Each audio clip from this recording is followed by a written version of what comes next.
if you have a hammer, everything looks like a nail. Some people just go, yep, TRT will fix everything. And then you also get the guys who are like, no one needs TRT. And then there's also a group of people now who I have very strong disdain for, who will try to sell you as much bullshit as you possibly need because they make commissions on it. There is a very warm seat reserved in hell for people who financially extort sick people looking for help. Dave Lee, for the audience that are unaware of you, please introduce yourself as always. Tell us a little bit about your background, etc., etc. Sure. So I've been a full-time health coach specializing in TRT since the end of 2019, so about 5 years now. And I am originally from Perth, Western Australia, moved over here to Lithuania a few years back. And I coach men all over the world, primarily in Australia, but probably 50% Australia and 50% internationally, on everything TRT. And I've kind of niched over the years out of necessity into troubleshooting cases, more complex cases. And that's led me to be here today. Beautiful. Today, the testosterone deep dive. We will talk about testosterone, but moreover, testosterone replacement therapy.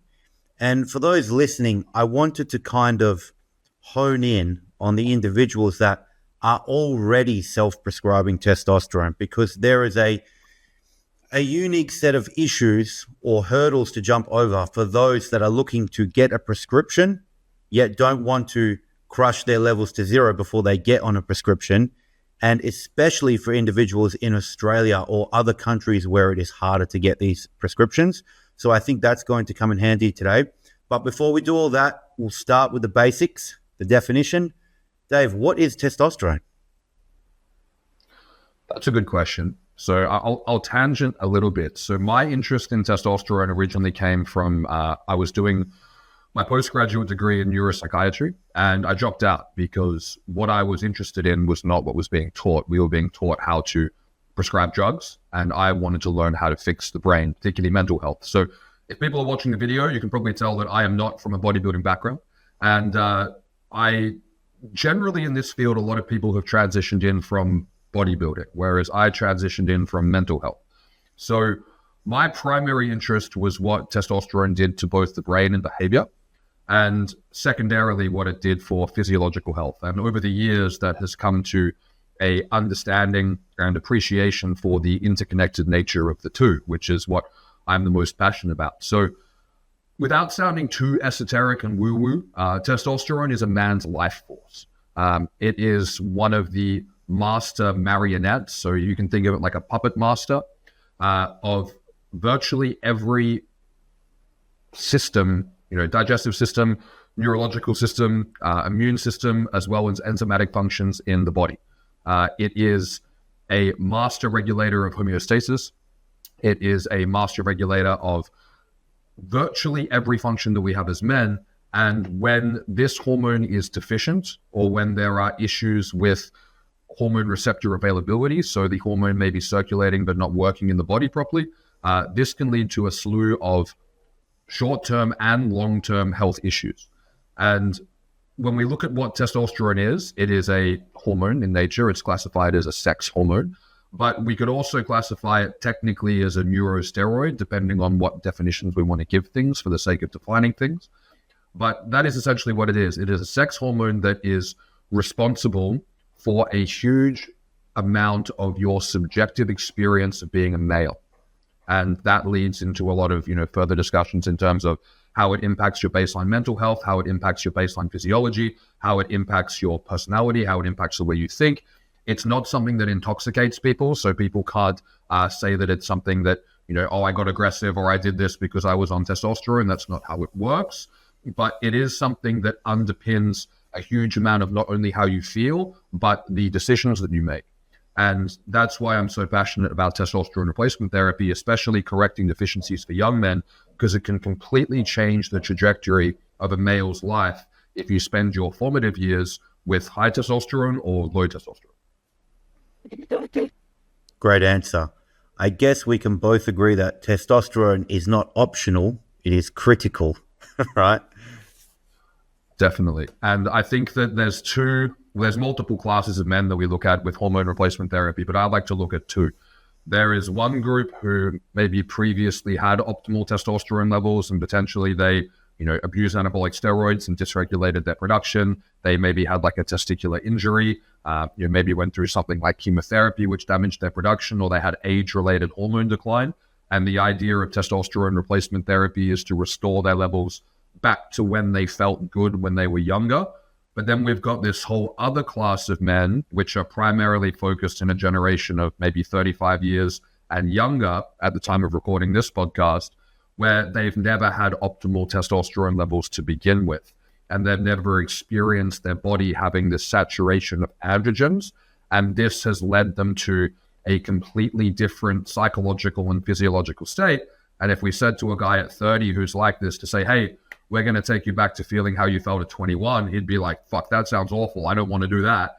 And this is a completely different group of men because they haven't had this experience, this physiological experience of having optimal testosterone levels.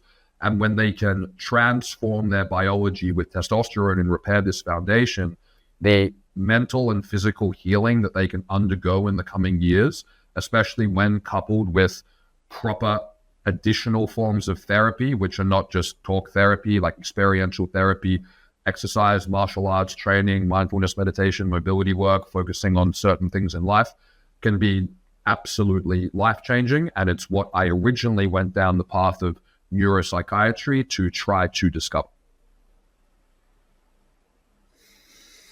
I want to invert for a moment before we talk about the benefits of having optimal testosterone. So I said previously that testosterone is critical, but it's not essential. It's not essential like a fatty acid, meaning you will not die if it is low or zero. What happens to the body, both objectively and subjectively, when testosterone levels are either low or close to zero? Great point. So the only hormone that is technically necessary is cortisol. If cortisol goes to zero, you'll die. And this is arguably why the body will, in a fight or flight state, prioritize cortisol production. Arguably, it's one of the reasons why the body produces cholesterol endogenously so that it can maintain a steady supply of cortisol even in a scarcity state. But yeah, thyroid hormone, DHEA, pregnenolone, melatonin, growth hormone, testosterone, estrogen, DHT, you'll survive if they go to zero. It won't be fun, and it will absolutely lead to devastating outcomes long term. But yes, the only technically essential hormone for human biology is cortisol. But if people want to not suffer and develop all the horrific diseases of aging prematurely, then testosterone is absolutely critical for this thing that I talk about a lot, which is the subjective experience of being alive. And I think that this is what everyone at core is trying to improve in some way or another. I think that's the underlying thing that a lot of people are working towards, is that we're mortal, we have a finite experience on this earth, and optimal hormones, and for men, especially testosterone, is a crucial factor in the quality of the years that you're going to have, as well as the outcomes that you can achieve. Absolutely. So if testosterone is, critically low or zero, it is basically the opposite of the body being in a resilient state. So your body becomes very predisposed and open to the deleterious outcomes physiologically and psychologically of stress. And when we talk about the diseases of aging, I put them in 4 categories. They're all very interconnected.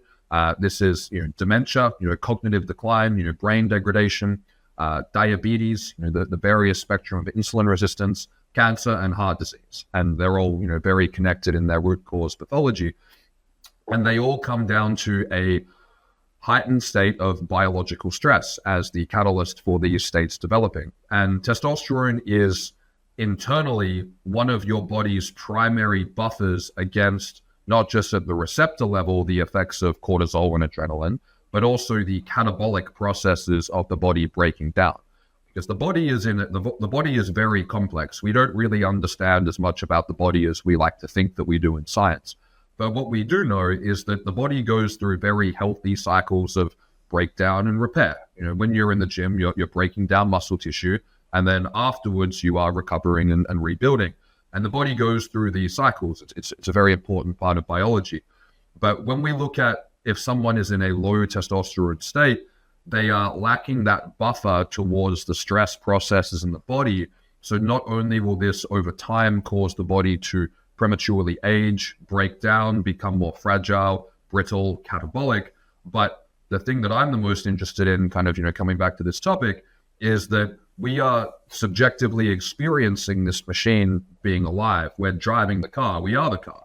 So not only are we physiologically more predisposed to stress, but we are psychologically more disposed to stress. And this can manifest as anxiety, but it can also manifest as things like avoidance, procrastination, and a more favorable longing towards the path of least resistance. And when we look at how this affects behavior and how it affects the outcomes that we achieve in life, it can completely change the trajectory of where what a man will experience and where he'll end up between the ages of, let's say, 20 and 40 years old. Yeah, wow. I think we can agree that having low testosterone is not fun. And when you say something like that, not fun, it gets me thinking, do you think testosterone replacement therapy or optimizing testosterone has become so popular in, I want to say, the last 2 decades because it's very pharmacologically deterministic? For example, you have a line of cocaine, everyone feels it. You take testosterone if you're low, everyone feels it. Whereas with heart disease or ASCVD, it's a silent killer, so people kind of kick the can down the road and don't focus on it as such. Whereas with testosterone replacement therapy, there are thousands more people getting interested in this topic per day. Do you think that's why it is? Because there's just no denying it that almost everyone with low testosterone feels bad, and almost everyone that's otherwise healthy with optimal testosterone feels better. Yeah, absolutely. So one of the things I was the most interested in psychiatry was, why is it that we are living in, arguably the best times of human evolution? We have the easiest life with the most access to the abundance of resources. We've solved a lot of our primitive biological problems. Yet mental health has been on a decline for a very long time. And this to me didn't make a lot of sense. So when we look at traditional medicine, there are a huge amount of treatments, although a lot of them are terrible. There's a huge amount of treatments for things like major depressive disorder, severe psychiatric conditions, but there wasn't a lot of regard or treatments for what we would call like minor depressive disorder or like low-grade depression. And what I wanted to understand and help people with was like, why are there so many people my age who just can't really be fucked getting out of bed in the morning, but soldier on anyway? That was the area that I was the most interested in because it seemed to be very prevalent, both in men and women. So I think the thing that's happening now, when I was first looking into testosterone replacement therapy, when I was going through rehab for my brain injury, this was back in like 2016, 2017, very niche kind of thing. It was more something that bodybuilders were into when they were coming off cycle. It was kind of like the cruise, or it was the thing that you went on after dysregulating your system. It was the thing that guys went on if they had things like testicular cancer or testicular injuries. But there wasn't really this awareness or movement for younger guys who had grown up with endocrine disruption, who, despite doing everything right, were having the testosterone levels of a geriatric, unhealthy older man. And in the recent years, thanks to the popularity of the internet, as well as, a lot of people who have a lot of attention becoming maybe not ambassadors for it, but at least talking about it and being open about it, more and more guys are coming to the awareness and the accurate conclusion that despite their testosterone levels being within the reference range, that they are actually suffering from hypergonadal symptoms. And this myth that, well, if you're a young guy and you eat well, you sleep well, you train well, and you look after yourself properly, you'll be able to optimize your testosterone levels. This might have been true for people who were 50 now back when they were 20, but the younger generation who's grown up in an endocrine disrupted environment, bombarded with, I like things in threes, pollutions, plastics, pesticides, have a completely different underlying biological system, it would seem. And that's why it is so prevalent, not just for young men to have hormone issues, but also for young women. The amount of women under 30 who have issues with their menstrual cycle or have things like polycystic ovarian syndrome, as well as endometriosis, is absolutely staggering. So we've got this whole group of younger people who are really realizing, and they're going, I'm looking after myself well. I'm trying. I might not be perfect, but I'm doing things at least 80-20, 90-10, but I feel like absolute dog crap. And they're looking into their hormones, they're looking into this stuff, and they're doing some research, and they're coming to the conclusion and realizing that their hormone levels are stunted. And although the hormone replacement therapy might not be a panacea for fixing everything, it is the integral critical foundation that must be laid in order for them to fix everything. And I think that's the most important thing, is that, you know, if we look at the analogy of a house, if the house keeps falling down because the foundation's faulty, repairing the foundation isn't going to automatically build the house, but it will create the foundation for the house to be built properly and not to tumble down again. And I think this is one of the biggest challenges that guys have, you know, not to get too far ahead of myself, but when they start their treatment, is they start the treatment and they expect everything to now come to them by default because now they have the high testosterone levels that they should have had. But now this is basically day one of their healing journey to now start putting in all the work and having the biology respond appropriately to the stresses that they are going to instill and overcome to be able to become stronger, better, more courageous, brave, and resilient men. Two groups to unpack there. And although, again, I don't want to go off on a tangent other than the questions I have here, because I think they're in good order. But before we do, I want to point out that you mentioned there are two groups. There are the groups that are doing everything correctly, in air quotes, and then the groups that, despite doing everything correctly, because of their external environment, the air, you know, what's in the water supply, they still can't seem to have healthy testosterone levels. So I think it's important to note out that not everyone with low testosterone is lazy. It's important because I know in the comment section, a lot of the stay natty educators will talk out of their own lens. But look, when you're here in Indonesia and you see what is available for you to drink and the air that you breathe in certain spaces, it's no surprise to me that even people doing things correctly are suffering low testosterone. But obviously there are some people that do not have low testosterone, even in these more polluted environments. And I do wonder why those people are more resilient than others. I guess people have different immune systems, probably no surprise there.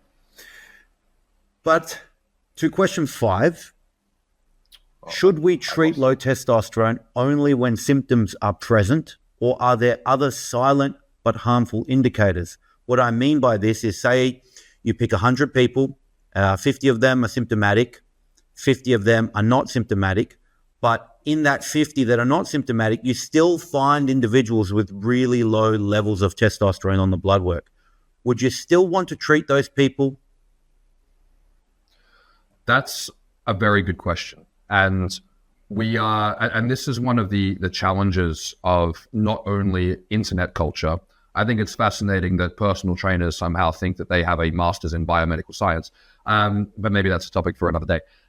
It's very important that people recognize that we don't know everything about everything, and we are still learning about the modern world and the modern environment. The post-industrial revolution world and the downstream multi-generational epigenetic effects are something that we are learning about as we go. And these are things that I think it's also important to recognize that it's important to approach this with a lens of compassion, and recognizing that there's a lot of people suffering who aren't doing well, and putting them into a box which may not actually be accurate is extremely harmful and really doesn't help anyone except the person's ego who's trying to put them into a box, in my opinion. So when we look at, like, and for example, one thing that I've found in practice, and this is something that people really need to, put their thinking cap on with, is if someone is obese or morbidly obese during puberty, if someone's obese from the age of 12 to 22, what do people just think that the hormone system is just going to magically develop if they drop weight in their early 20s? Like this kind of thing is a very new problem. We didn't have a massive prevalence of juvenile obesity decades ago. So we're still learning about the long-term consequences of this. And this notion that, it can all be solved with calories in, calories out, and progressive overload in the gym, this doesn't apply to people with broken endocrine systems. And it's ideal. It's very idealistic to assume that everyone's endocrine systems can just recover. but some people's absolutely don't. And that's just what happens in practice. Now, when it comes down to measuring free testosterone levels, we can measure the circulating serum androgens. What we can't measure is receptor availability. What we can't measure is things like xenoestrogens, which are the environmental endocrine disrupting chemicals that act on the estrogen receptor with orders of magnitude stronger agonism than internal estrogen production. So we can measure how much testosterone is floating around, but we can't really measure that well what that testosterone is doing for the individual.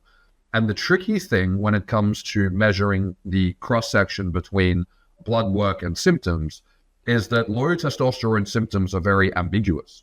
So low testosterone symptoms can also occur from a variety of psychological issues. They can occur from a variety of lifestyle issues. And as you alluded to before, we can also have situations where people have low testosterone for damn fucking good reason. If you treat your body like shit, and you've treated your body like shit for a while, even if you do everything right tomorrow, it's going to take time for the body to heal and recover. And when we're looking at something like hormone replacement therapy, which is hijacking the endocrine system, we really want to make sure that this is something that is maybe not so much a last-ditch effort, because sometimes I think the can gets kicked a little bit too far down the road, but it also shouldn't be a frontline intervention in restoring someone's testosterone levels. What everyone should want to achieve is the benefits of testosterone replacement therapy without needing to go on testosterone replacement therapy. That's what we want, because TRT is not a perfect treatment. It's far from that. But it is significantly better beyond all measurements than being hypergonadal. So if someone is in a situation where they've got suboptimal testosterone levels in their blood, but they're not symptomatic, they may have very good androgen receptor availability. And it can be tricky when someone's testosterone levels are borderline low to discern and go, okay, are these symptoms that you're having coming from low testosterone, or are they coming from other factors and the low testosterone is maybe just a consequence of that? Or maybe you're doing just fine with those low testosterone levels and there's other factors going on, such as stress, issues with sleep, psychological stuff. So there needs to be a multifactorial holistic analysis. And I know the word holistic is a bit of a dirty word these days because it can mean a bunch of woo-woo crap. But we need to look at the human organism and the human experience holistically to determine if someone needs to have their endocrine system hijacked and intervened with in order to restore a optimal biological state. Because the other alternative of that is that we could be taking someone's testosterone levels much higher than they should be based on their inputs and outputs, and this could potentially cause them health problems. So there needs to be an analysis of blood work and symptoms, and if someone's not symptomatic but has levels on paper that are a bit average, I think that given that testosterone replacement therapy is highly invasive, we should leave it alone unless someone has negative symptoms. That's a really good answer. And I was positioned in my life 2 times whether or not to recommend a friend to treat and myself. We ended up treating, but I don't think it was because we thought the decision was right or wrong. We were just interested in what more testosterone could do. And I figured, it can't be that harmless to dose 150 milligrams per week. Fast forward 10 or 12 years later, here I am. But I am an example myself. Prior to any androgen use, I had a free testosterone. Tested multiple times, by the way. I was quite privy to what you have to do to get an accurate test, so I tested multiple times. I was anywhere between 290 to 320 p-mol per liter free testosterone. No symptoms. 21 years old, felt great. More muscular than most people. Just generally having an awesome time as a 21-year-old. Then another friend of mine, serious athlete, now he is a world champion kickboxer. He had an even lower testosterone, in the 200s p-mol per liter. So for the US listeners, I don't know what that is, but it's low. Now my testosterone sits 750 to 850. And I look at natural bodybuilders that are competitive. And if I was to diet down, I'd probably be bigger than them. So I asked myself this question: am I lightly juicing? Is my friend lightly juicing? The reason I asked this question prior to whether we treat or not is because am I and my friend doing ourselves a disservice here by treating the numbers, because that's essentially what I did. I had lowish testosterone, even low on some labs, right? But I treated, and here I am. So I don't see that question often asked, but I guess you gave us the answer. The second follow-up question to that would be, if someone does treat, like myself and my friend, are there potential negatives to TRT or the common doses of TRT? Are these causing similar side effects to a light steroid cycle over the decades to us? Yeah, and this is a really good question. And the only way we'd be able to answer this accurately would be if you had an identical twin and we didn't treat him, or if there was some kind of Marvel style multiverse timeline where we could see the outcomes. I think there are very good discussions for either side. So the way that I would look at it is that as long as testosterone is kept within physiological parameters, and it's important that people understand that physiological and reference range are not the same thing, and they haven't been for a while. Maybe they used to be, but they're not now. And it's also important that what is physiological for one man and what is physiological for another is not the same. If we take like you when you were 21, for example, versus like a obese alcoholic 80-year-old, the same number is not going to be physiological for you both. Just like a engine in a car, an engine for a Suzuki Swift and an engine for a Lamborghini are not going to be the same engine requirements. So the question that we have to ask is that, and in this scenario, let's say roughly, 2.5 to 3xing your free testosterone within physiological parameters, is that going to lead to a long-term improvement in health and quality of life? Or is it going to lead to maybe, I guess the argument would be made that it would lead to potential short-term subjective benefits, but long-term health ramifications. And through my research, as well as my biases, which I am completely aware of, but I choose my biases based on, what I believe in and what I've researched, I would argue the former. Now, the reason why I'd argue the former is that when we look at the benefits of optimal androgen levels versus low androgen levels in virtually all contexts that it's been studied for immunological health, things like bone mineral density, things like gray matter in the brain, things like muscle output, things like insulin resistance, things like arterial protection, all of these factors, having higher natural testosterone levels is healthy. Now, the complicating factor with that, and this is where a lot of people get this entire argument shit framed, is that these are observational studies, meaning there's something called healthy user bias present. So these aren't guys who've all just gone on TRT and checked their levels up and got healthier. These are people who are naturally having higher testosterone levels when they observe them. And the way that people naturally get higher testosterone levels in general, I mean, there are unicorns who can trash their bodies and still have optimal testosterone levels, but their exceptions don't disprove rules, which is something that a lot of YouTube scientists don't seem to understand, is that if we're looking at this healthy user bias, arguably it's a combination of the testosterone in conjunction with the factors that led to the optimal testosterone that's leading to the healthy outcomes.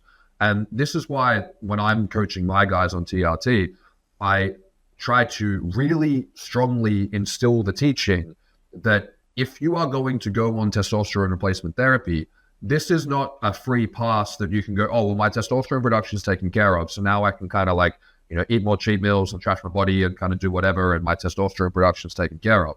Some people have this mentality, and this mentality is absolutely ridiculous.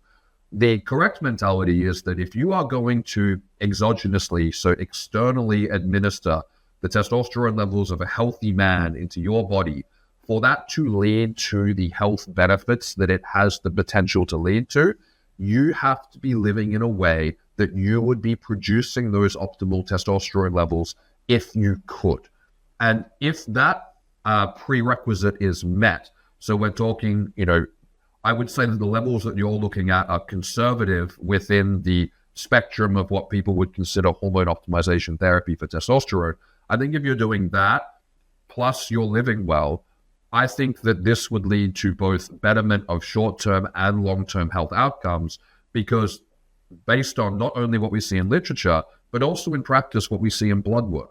When we see guys improve their low testosterone numbers and improve their overall diet and lifestyle, we see all the markers that we want to see in blood work improve.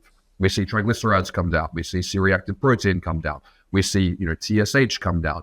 If people actually look after themselves properly, they don't develop increases in red blood cell count. They don't develop increases in blood pressure, and they develop better markers of stress. We also get cortisol come down, and we tend to get better sleep scores, better quality of life, better recovery, better immune function. All of these things seem to improve. So to me, it doesn't make any, rational and pragmatic sense for this scenario to be something that's going to lead to detrimental outcomes, especially as someone gets older. And I think the benefits of testosterone replacement therapy shine as men get older, because as those levels go down, well, they would go down naturally. If you're going to be insulated against that natural age-related decline, then I don't think testosterone replacement therapy is going to add years to your life. I think it's going to add life to your years. I don't think testosterone is going to make you live longer or shorter, ceteris paribus, meaning all other things held constant. But I do think that it's going to add quality of life to the years that you have. And I think that this is what most people are trying to achieve. I don't want to live to 110 if I can't wipe my ass past 90, but I'd be very happy to drop at 80 or 90 years old if I was still kicking at that point. And I think that that's what most people want to achieve, outside of the people who have a maybe irrational fear of dying, who want to live for as long as possible, regardless of the quality of life that's going to come with that. But I don't think that someone like yourself would be doing a disservice now that the trigger has already been pulled. And that's what I try to teach these guys and go, look, if you've been on TRT for multiple years or multiple decades, like, your natural production is probably not going to come back. I mean, you've probably got Buckley's, especially over multiple decades. So I think it's good to look at it as a opportunity and a blessing to be able to now have optimal testosterone levels for the rest of your life. Now, it does come with the downside that you are now physiologically dependent on external hormone administration, kind of like a type 1 diabetic for your balls. Not ideal, but I do think the juice is worth the squeeze, particularly as the environment becomes more toxic and more polluted. And especially for guys, like you mentioned, you're living in Indonesia or living in, especially circumstances where, access to nature, access to like high quality nutrition, access to like a low stress lifestyle. When those things are becoming harder and harder to get for the average person, I think that testosterone replacement therapy proposes and yields significantly more benefits than potential drawbacks. Question number 6. Okay, so we talk about some diagnostics here. How do we accurately test for low testosterone? Is one blood test sufficient? If yes, why? If no, why? And which tests are recommended? I don't think one test is ever sufficient. And, people could argue, different circumstance that would make it more sufficient, in terms of the numbers absolutely crashed out or something like that. If your free testosterone comes back, if we're going to talk picomole per liter, which typically the reference range these days is like 200 to 600, which is insane. But just to kind of give like a barometer, if your free testosterone comes back at 10 on that reference range, I mean, you have a chance it's a lab error, but, if you're doing everything right and your levels come back that low, it's probably pretty accurate. But we ideally want to look at multiple tests, and ideally we want to look at multiple tests over multiple years, ideally. But I don't think anyone should ever make a hypogonadism diagnosis off one blood test because of how much that blood work will fluctuate. When we're looking at a free testosterone blood check, we are looking at how much free testosterone being unbound, which is a very short half-life, was circulating on that morning at that time when you got the blood taken out of your arm. And very often, I have guys who, they're meant to fast for it, they don't fast. They go, oh yeah, on the weekend I had 15 beers on Saturday night. Or they were like, oh, I was at a funeral on the Friday before. Or, just like circumstances that absolutely don't reflect their usual day-to-day. So I think it's very important to get multiple snapshots when we're looking at a free testosterone diagnosis. And I think a lot of people are apprehensive to get that because blood work, depending on where you live, can be expensive. But testosterone replacement therapy is for life. And I would strongly encourage guys to, if you don't have access to historical blood work, and I think that anyone who's serious about their health should be getting a comprehensive blood test at least every year, maybe every 6 months if you've got something going on, but every year, so that you can get multiple points of data and track a trajectory. But if you don't have that data, I think getting multiple free testosterone draws, at least 2, ideally 3 if we're going to put a number on it, but more is better, over, a month period. And it's also very important that, again, guys are looking at a scenario of going, I'm going to look after myself as well as possible to see what levels I can produce naturally, rather than seeing the levels that you're producing if you're just eating junk, drinking booze, not going outside, not looking after yourself properly. And there's a lot of important markers that we must look at when making a holistic diagnosis of low testosterone. And that's why when I get blood work, I like to get blood work of everything together. So I want to see on the same day, all drawn at once, your lipid panel, your thyroid panel. I want to see your gonadotropins. I want to see your kidneys. I want to see, I don't know if I said liver already. I want to see the liver. I want to see red blood cells, white blood cells. We want to see everything all together so that we can ascertain if the testosterone is low, if it's coming from a cause which can be resolved. Because some causes of low testosterone in the blood work can be resolved. And particularly what we want to see is if luteinizing hormone is elevated, because if luteinizing hormone is elevated, this is a diagnostic for primary hypogonadism. And what this means is that the brain has started screaming at the testicles to make more testosterone because it can sense and feel that there's not enough testosterone in the body. So this means the testicles are not responding to the signal from the brain. If this is the case, there's not a lot that can really be done here. And this is called a primary issue where the testicles are the problem. This can be due to age and injury. So if that's the case, and your luteinizing hormone levels are elevated, even if your free testosterone is not that low, your body is signaling that it's trying to make more. So you do have a signal biologically there that the amount of testosterone that you are currently making is insufficient, or it's on its way out. Now, if we're in a situation where the luteinizing hormone is suppressed, 2 or below, that's giving us an indicator that the body is currently actively suppressing testosterone production. This is a problem for 2 reasons. One, you're doing something wrong, and whatever you're doing wrong is probably fucking up more things than just your testosterone production. People tend to get very myopic, singularly focused on just testosterone. There are many more health problems that you can get from living like shit, and it's really important that they all get looked at with equal importance. So if that's a scenario, we want to be looking at that.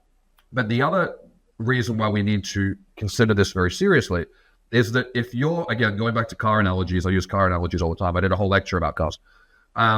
If we're looking at the body suppressing luteinizing hormone, your body is pumping the brakes. It's going, slow this down. This is not a priority. We are focusing on survival, not reproduction.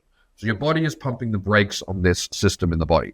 So if you come in like a dumbass and go, I'm smarter than you, body, I'm going to pump the accelerator while you're pumping the brakes and put a bunch of testosterone in, what would happen if that was a car? It would stutter forward. It wouldn't be a smooth ride forward. So you're not going to have this experience that you're hoping to achieve. You're going to have side effects. And this is what happens all the time.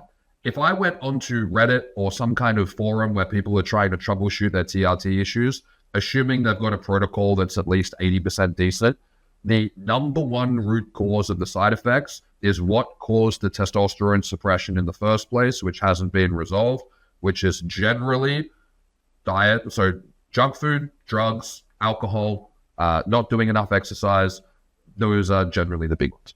Drugs, alcohol, junk food, by far the biggest causes here. Insulin resistance, a big factor as well.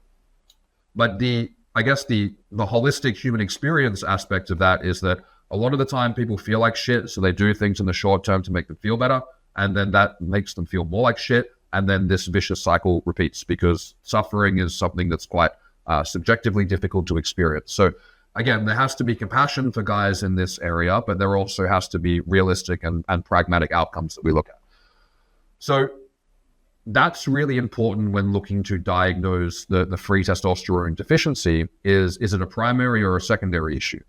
The other issue that we get now with younger guys, which isn't identified in the literature, I've named this generational hypogonadism. I hope it catches on. If it does, I came up with it. And This is when I see younger guys who are doing everything right, sometimes to the point that it's like neurotic and weird, like ultimate biohacker extraordinaire. And their luteinizing hormone levels are mid-range. So it's not suppressed, it's not elevated. So they've got their brains going, yep, we are producing the optimal amount of testosterone.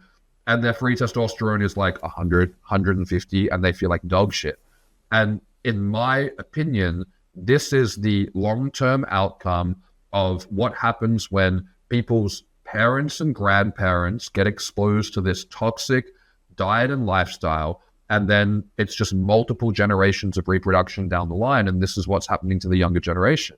And I don't want to go too far down the rabbit hole, but we can argue if this is a deliberate intervention in terms of weakening the population so they're better tax slaves, or whether it's a unknown consequence of just things getting too heavily industrialized and everything becoming too wrapped in plastic and hyper processed garbage, and this is just the outcome of what happens when people grow up with this stuff.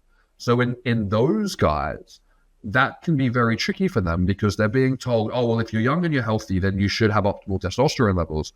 But it's going, hey, my levels aren't suppressed. There's nothing wrong with my testosterone. I'm at my body's full capacity to produce these hormones, and I have hypogonadism symptoms, and I have levels lower than an alcoholic obese baby boomer.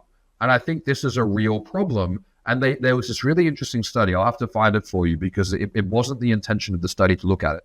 It was actually one of the few interventional studies they did with aromatase inhibitors on men who were not on testosterone. And it was on an anastrozole. And what they noted, there was a younger group and an older group. And I'm not going to get the number right, but it was like under 25 and over 60 or something like that. And the authors noted that in this group, these two population groups, under 25 and over 60, that the testosterone levels did not differ. And they went, oh, the testosterone levels were the same. That's a problem.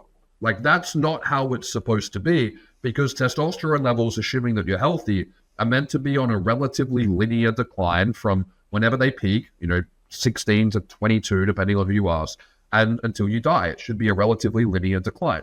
So if it's like this now because the generational gap in hormone levels is so massive because the lifestyle and the diet and everything being so urbanized has changed so quickly, if this is where we're at, no wonder so many young people are suffering and not doing well.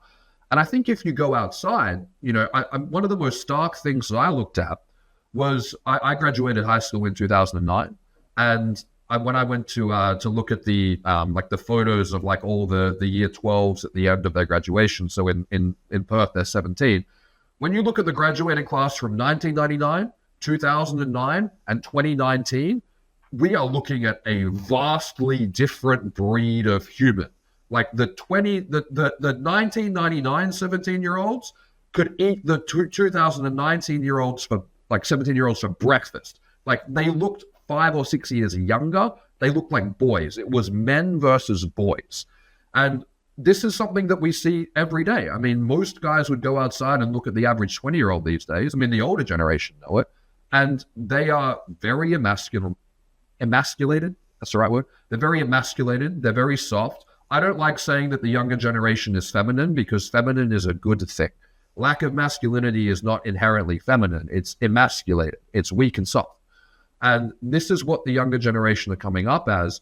But the problem is that they're all fucking suffering, and they know they're suffering, and they're not able to get the help they need because they go to the doctor and they get sent in and out on, SSRIs in 10 minutes, which just makes the whole problem worse. So, bit of a tangent. Apologies.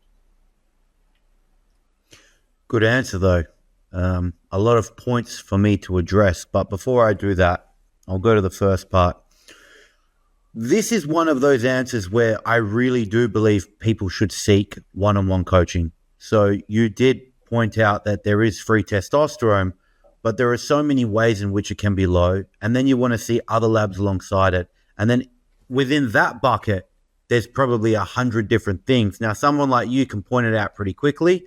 I just feel like there isn't going to be an application or a formula in order for you to send your blood work to ChatGPT and he tells you exactly how to diagnose and to treat. So this is definitely somewhere where I would put the plug in and I would say, see a coach after you get the blood work or prior to getting the blood work, or go to your TRT academy, because unfortunately we just don't have ChatGPT for that yet. It's just too dumb. It really is. You're going to need Dave. Although myself, I've helped certain friends tinker and tweak their symptoms, it doesn't always play out the way I want it to go. And I often find that we have to try 10 or 15 different things. So it really does pay to have a coach who's not only knowledgeable, but who has the time. Someone like you really gives the time to their clients. You're aware of the fact that, hey, we might need to try 20 different things here. If it is, so be it, but we will get there. And that's why I think coaches like you are going to have to unfortunately be necessary. But for those of you that have low testosterone with a limited budget, and you've tested it multiple times, as Dave has recommended, and you say, okay, I don't have the budget, but I've got some testosterone here, I'm going to try it. How irresponsible is that? Is that a relatively okay place to start for someone to just inject, say, 100 milligrams or 125 milligrams if they don't have the budget for, coaching or anything like that? Or is that just not an excuse because places like your TRT Academy are relatively cheap enough for them? What do you think about this? I love this question because this is such an important question, because this is the reality. And to kind of backpedal on the first point that you made, it's also really important that if guys listening are soliciting someone to give this advice, it needs to be someone that there's a few types of people. There's one who, again, I always quote my friend Dr. Charles Barnes on this. If you have a hammer, everything looks like a nail. Some people just go, yep, TRT will fix everything. And then you also get the guys who are like, no one needs TRT. And then there's also a group of people now who I have very strong disdain for, who will try to sell you as much bullshit as you possibly need because they make commissions on it. There is a very warm seat reserved in hell for people who financially extort sick people looking for help. So it's very important that if you're going to solicit someone's advice, that they have your best interest at heart, and they will push you to go, yeah, dude, you need to pull the trigger on this, or they'll be going, no, this is not right for you. You need to address these other factors. And it takes skill to work that out, because sometimes we have to do ultrasounds to check the liver. Sometimes we have to run additional antibodies to check for Hashimoto's, even if it's not that obvious in the blood work. Sometimes we have to do a whole bunch of inquiry into what's going on with the individual's background to really work out what the situation is. And one of the reasons why I started my academy was to try to educate not only patients, but also providers, to try to teach as many people as possible to either do it themselves or to treat their patients properly. And so it's a great question that you asked, in terms of like, if you're in a situation where getting proper professional help isn't possible, what should you do? And I'm in two minds about it. I wrote my ebooks, and I literally wrote TRT 101 as an instruction manual for people who want to do this. So I put all my IP, all my processes, like step-by-step guide to be like, this is how you do it. And it's like $29 Australian. Like, I wanted to make it so that people who are going to do this can have an instruction manual to do it. I still don't recommend that you do it, but I also recognize that this is the situation people are going to be in. When I started TRT, there was no doctor who could help me with it. I mean, fortunately, when Dr. Chrysler was alive, he was doing international consults, and eventually I found him. But I wrote that book based on being like, well, this is what I needed, when some local GP would script me, 250 of Primatestin every 14 days. And I was like, well, what the fuck do I do with this? So I do like to help guys have the education that they need if they are in that spot, because I think it's important, but it's not optimal. With that said, I have a kind of secondary standpoint on this, which, might be controversial, but if someone understands what TRT is and they understand the long-term ramifications of it, it's your fucking body. Why can't you do it? I think that the idea that testosterone optimization therapy should only be reserved for people who are sick and suffering, I don't really back that, because I think it's significantly less biologically harmful than a woman getting a tit job and injecting a bunch of toxic silicon into her body. And I also think that if, we get one shot at this, we get X amount of laps around the sun. And if someone's in a situation being like, well, my testosterone levels aren't crashed out, but they're not optimal. And I think I'd have a better quality of life and a better outcome of life, especially if they've got high goals or high responsibilities. If they hypothetically had double or triple the free testosterone they had now within physiological parameters. I think the idea that that is blockaded and not accessible to them, I don't believe that that's fair. I really don't. And as long as there is the education that comes with it, that people understand what they're doing, they're dysregulating their body's natural endocrine system. It's kind of like you're performing surgery on yourself for the rest of your life. And if you don't have the skill set to do so, your risk to reward ratio is going to be significantly more in favor of risk, objectively. That's just the reality of it. So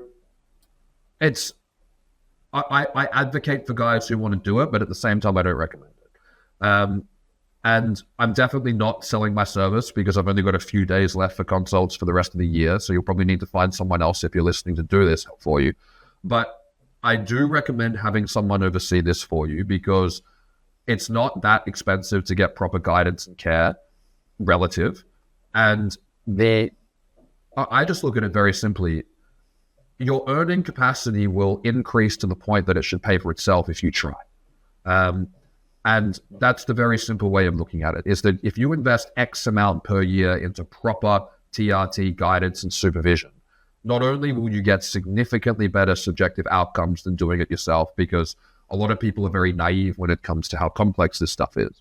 And sometimes it's not that complex. Sometimes it's just a matter of do 2 shots a week, everything's sweet and you're good to go. But a lot of the times it's not. And a lot of the time you're not going to work out if it's going to be smooth sailing or not until there's a problem. So it's definitely worth having someone who can look around the corner for you and guide that for you. But if you spend X amount per year and you apply yourself, you should make that back per year in whatever you do to make money because you feel so much better. And that's what I see play out all the time. One of the most common side effects of going on TRT is starting your own business. And that's 100% true. See it all the time. So I think that I advocate for guys wanting to do it and doing it if it's what needs to be done, but it's not optimal and it has a higher chance of going haywire.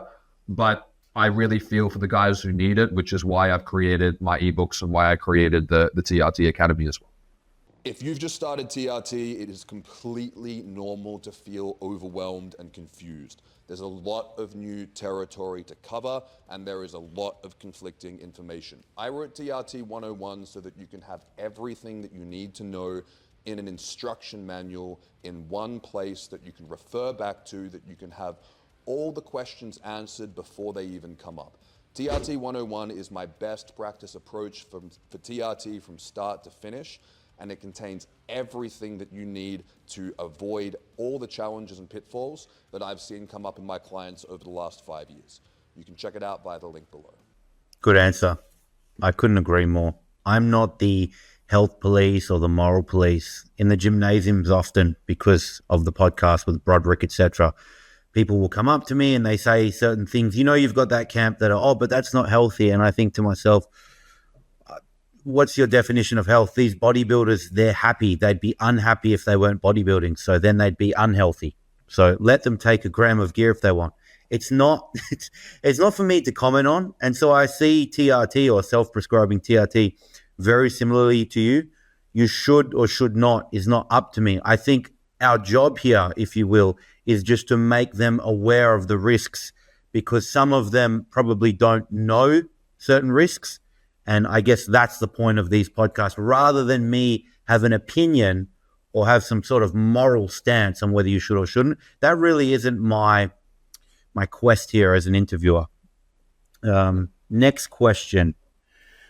This one pops up quite regularly. Now, admittedly, I don't know enough about it because mine, whether I was on gear or testosterone, didn't change as much as I do see some people. Now, obviously, guys on the gear, their SHBG gets really low oftentimes, like really low, like 2. But can you explain SHBG in the context of TRT, meaning presuming all of the other sex hormones are normal, is there a risk of symptoms when SHBG isolated to those other hormones is either very high or very low?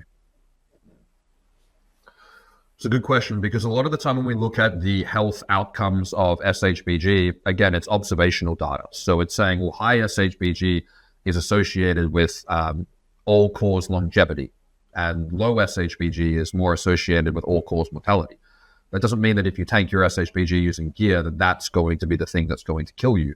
It's that the health factors which are associated with low SHBG, which is typically hypothyroidism and insulin resistance, are closely correlated and directly causative for dyslipidemia and cardiovascular disease. So it's a chicken or the egg thing. And with that said, I have found that everyone wants their SHBG to be higher or lower. No one's ever happy with whatever their SHBG is. And to put it very simply, it's a bit of a gross oversimplification, but if it's got one number or three numbers, you might be looking at an issue. But obviously, having an SHBG of 90 is not ideal, and it can suggest there's underlying issues. But there are genetic factors that will lead to where your SHBG will settle. And I know guys who are incredibly healthy on physiological amounts of testosterone who have an SHBG of 8. And I also know guys who have an SHBG of 90 who are very healthy and they've got nothing going on. The problem is that if you take super physiological doses of androgens, especially DHT derivatives, you'll crush your SHBG into the dirt. And this we don't really understand that well what that means. People theorize what it means, but it hasn't been that well studied. A lot of this is bro science and speculation and hypotheses. Hypothesis? I don't know what the plural of hypothesis is. So when we're looking at what low SHBG can lead to, it's going to lead to more unbound hormones, but it's also going to lead to just as much unbound estrogen as it does testosterone. So what is the net outcome of that? We don't really know, but what is the net outcome of having super physiological levels of androgens over time? I'd say low SHBG is part of that overall risk equation, but what is the actual risk of that isolated low SHBG itself? I think it's too connected to the rest of the body as systems for us to be able to really work out what's going on. I think it's symptomatic of a problem. So, but it can be tricky because some people can just naturally have a low SHBG set point.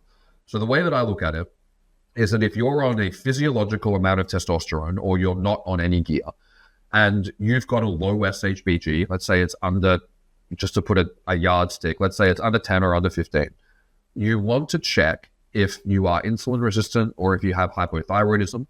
And if you've got an SHBG over 50 or over 60 and you're young, firstly, that can be caused by things like SSRIs, can also be caused by finasteride. It can also be caused by eating a vegetarian or a vegan diet. People don't like hearing that, but SHBG goes up and testosterone doesn't increase on vegan diets and vegetarian diets.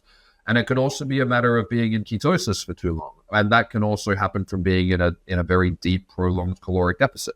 So there are lots of factors that will lead to SHBG rising. Liver disease can be associated with high or low SHBG. It can go either way, and we don't really understand why that is. But if someone's there's a giant grasshopper on my shoulder. That's holy shit. Hang on. How am I going to get this guy off? Hold up. It's huge. Fucking massive. Jesus Christ. He wants to stay around for the podcast. He's learning. I'm inclined just to lead him. It adds to your wiseness, you know? All right, I'm gonna get rid of this guy because if he crawls in the back of my head, it's gonna fucking freak me out. Easy. We were discussing SHBG and basically the summary from you. Let's see if I get it correct. A little bit of Q&A here. Comprehension. What you're saying is that although there may be some indications for high or low SHBG, oftentimes without symptoms or after follow-up, there's no issue with it. Basically. And I think if someone's running high doses of gear long-term, I think that they should understand that there are inherent overall physiological risks with that. And low SHBG can be a symptom that they have driven their body into a supraphysiological territory. It's kind of what you should expect if you're on gear. It means that your gear's not bunk. And that's what comes with the territory. But if someone is on a TRT dose of SHBG, of testosterone, sorry, and they're looking at SHBG is more something that just needs to be worked with, because if there was an underlying pathology that was causing it to be low or high, the practitioner who's administering the TRT should have already worked that out and should have already been privy to that.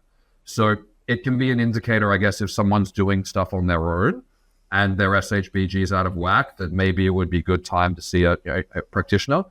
And I think, if someone's going to go down the self-administration route, on our previous discussion, maybe a good happy middle ground is that if someone is going to make the decision to pull the trigger on their own accord, understanding that it's not optimal, but maybe they're backed into a wall, I think it's important that they make the promise to themselves that if something does go wrong and there's something out of whack, that they're not going to try to fix it themselves, that's when they're going to see someone.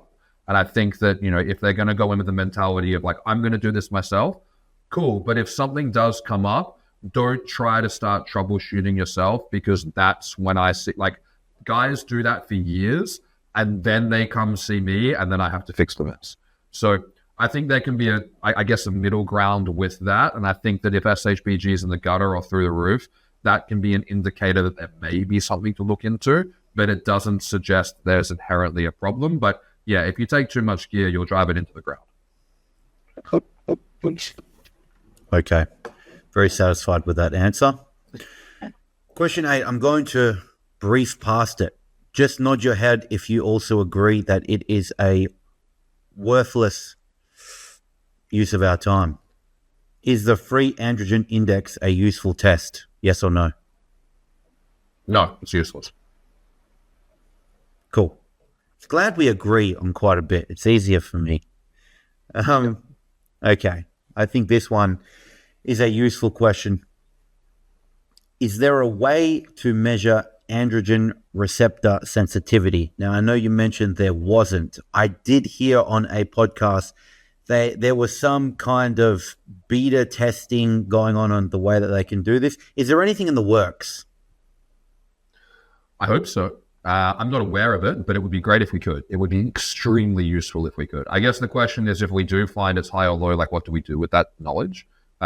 Because if receptor availability was low, then they'd be symptomatic. So I think that it would be a useful thing to know, but we kind of work around not knowing by going off symptoms. And that's where I guess it comes to the skill of the provider. So I guess it would remove a barrier to entry for providers with less experience and less skill to be able to accurately diagnose a problem.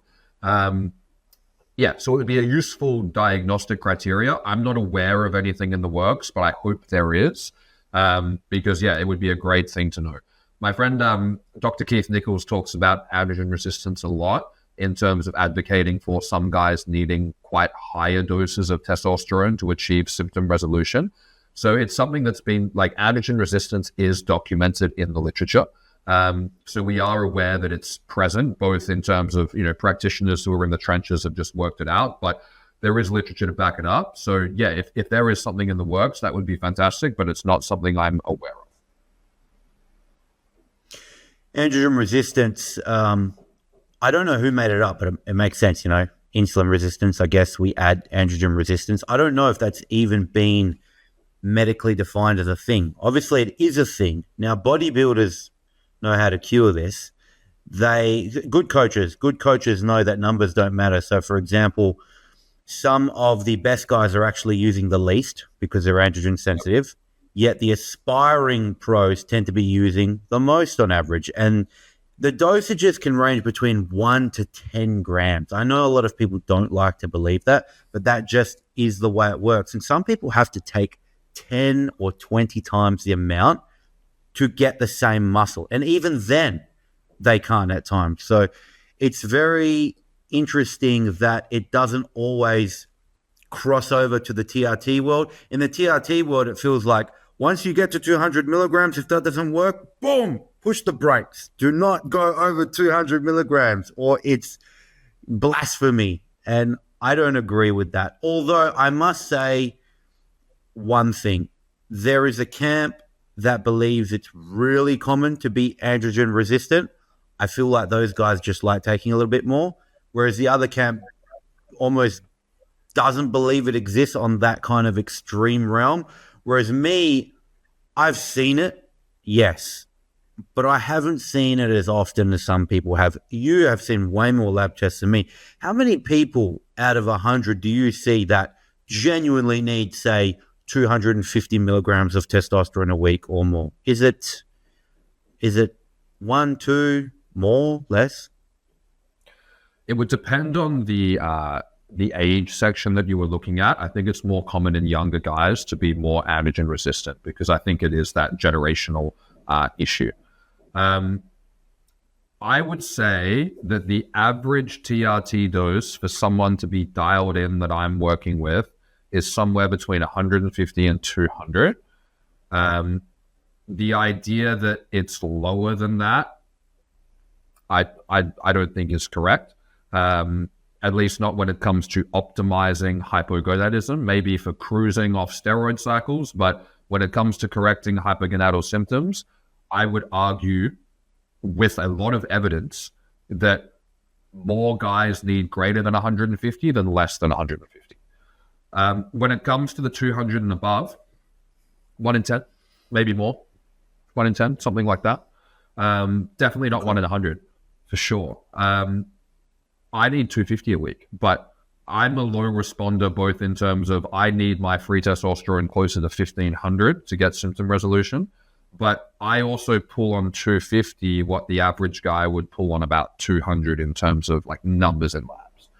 So that's the other thing as well. There's individual sensitivity to androgens, but there's also like individual variance in dose response. Like I've got some guys who take like 10 milligrams a day, like 70 milligrams a week, and their total testosterone is like 2 times the top of the range. Whereas I've got other guys who take, then this is all like Bayer Primatestin injected, intramuscularly. I've got a guy who takes 300 a week and his total testosterone is like 24.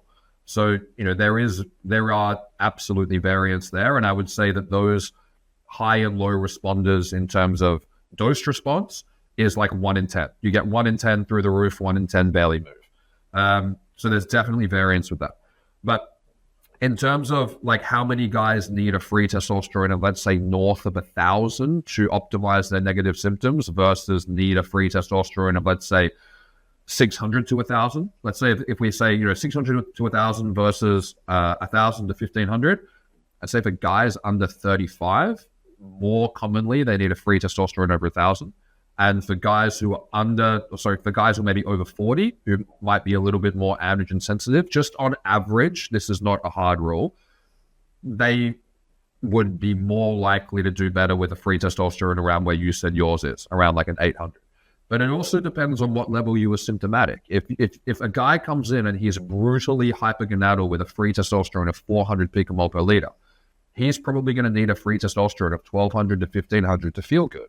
Whereas if someone's cruising along with a free testosterone of 300 picomole per liter and feels fantastic, he's probably going to feel dialed in with a 700 to 800 because of that receptor difference. I think the problem, and this is what I see a lot online, is that guys like the path of least resistance. So when they're not getting the results they want, they go, oh, I'm androgen resistant. Like that must be it. And you look at their training, you look at their lifestyle, and you go, maybe, but also maybe you don't realize that you're expecting results that you require this much training and nutrition, and you're doing this much, which is quite common.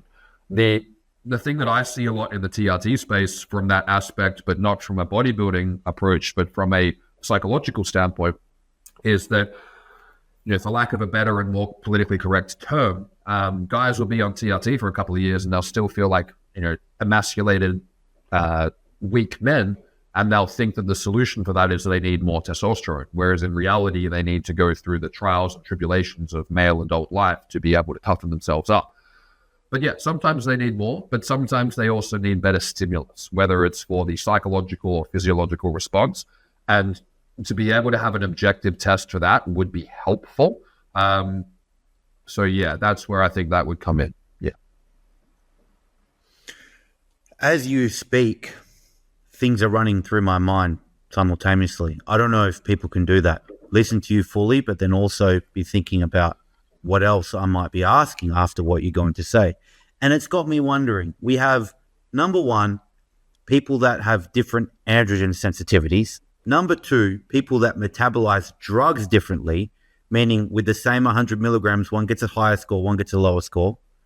But then the other needs a lower score to get the same results. And then on top of that, all these different labs have different assay methodologies, meaning one might use LCMS, the other one uses ELSA. And so the actual numbers you're getting are different.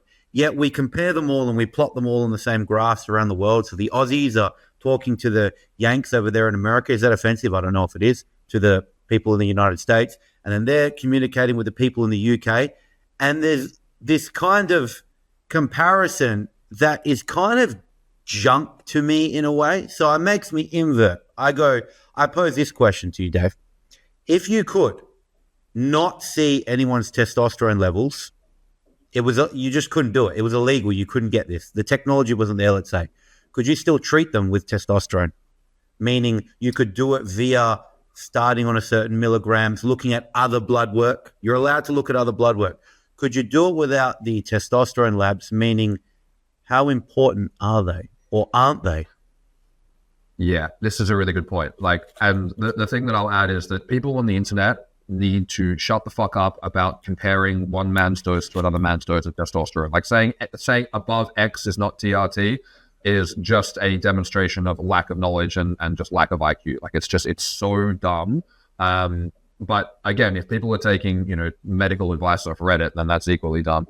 So, but yeah, dose comparisons only are relevant if it's for your identical twin. If it's not for your identical twin, then it's not relevant. There are ballparks though. And that's where, it's important not to throw the baby out with the bathwater.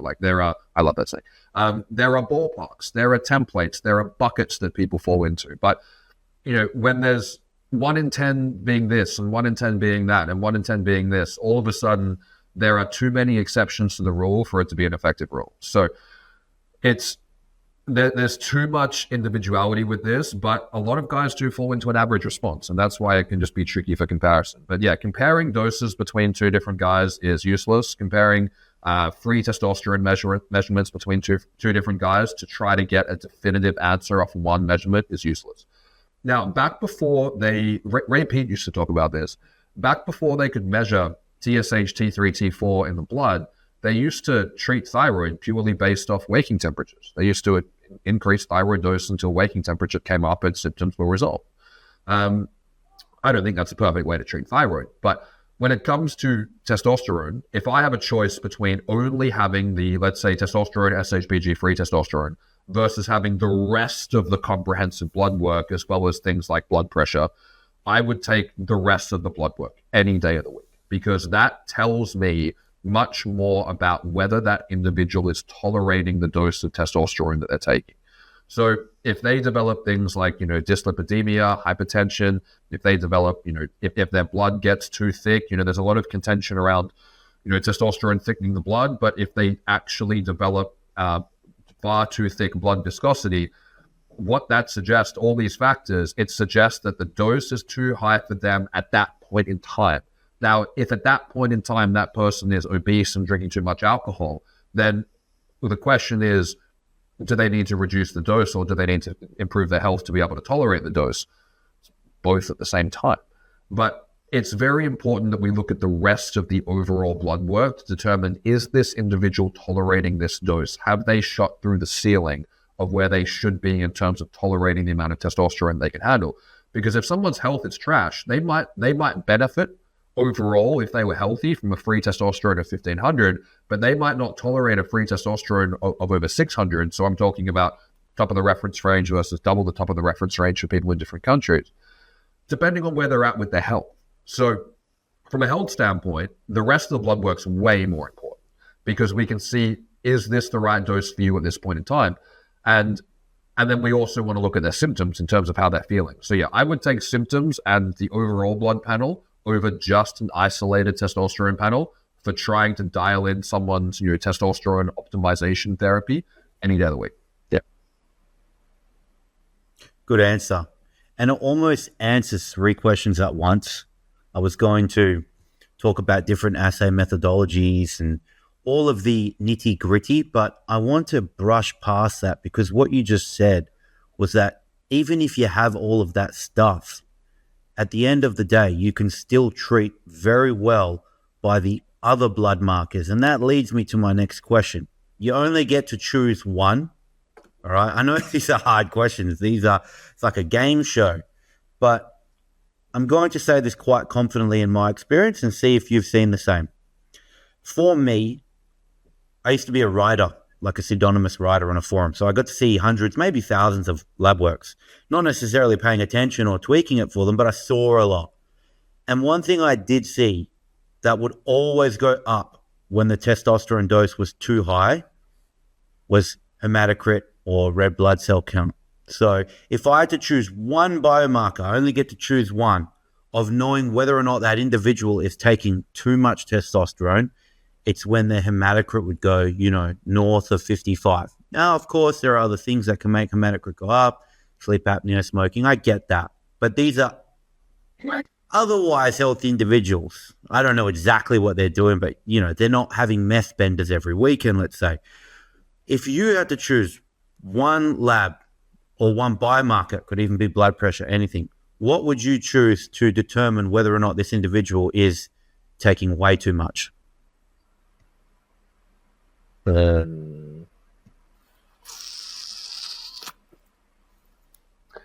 One blood marker. Outside of free testosterone, because obviously, if it's through the fucking sky, then that's pretty telling. But that's a cop-out, right? I would say hematocrit, but with quite a heavy caveat. And because this is quite a contentious area of discussion. And the reason it's contentious is because it's nuanced and it gets bastardized and oversimplified, and that's why it loses meaning. So,